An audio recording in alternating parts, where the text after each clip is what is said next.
La vulgarisation de la loi sur la sous-traitance dans le secteur des miniers ainsi que des télécoms en République démocratique du Congo a fait l'objet d'un atelier à Kinshasa, une façon pour le directeur général de l'autorité des régulations de cette matière d'inciter les secteurs concernés au respect des dispositions réglementant cette question. Les acteurs clés ont adhéré favorablement à cette démarche. Cet atelier sur l'implémentation de la loi portant sous-traitance dans le secteur privé a permis à l'autorité de régulation d'échanger avec les entreprises sur leur expérience et recevoir d'elles les recommandations. Le directeur général de l'autorité de la sous-traitance dans le secteur privé a rappelé l'étendue du concept sous-traitance. La sous-traitance ne concerne pas que le placement des personnes. Le placement des personnes n'est qu'un aspect de la sous-traitance. Mais la sous-traitance va au-delà de cela. Nous différencions les activités de sous-traitance par rapport aux activités que mène une entreprise.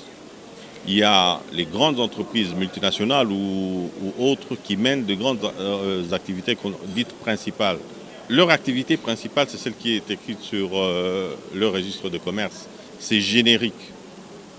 Mais pour réaliser leur mission, ils font appel à des petites entreprises ou moyennes qui fournissent différents biens et services pour faciliter la réalisation de leur but premier, de leur objectif premier. C'est ça qu'on appelle de la sous-traitance. La sensibilisation va se poursuivre à rassurer l'autorité de régulation.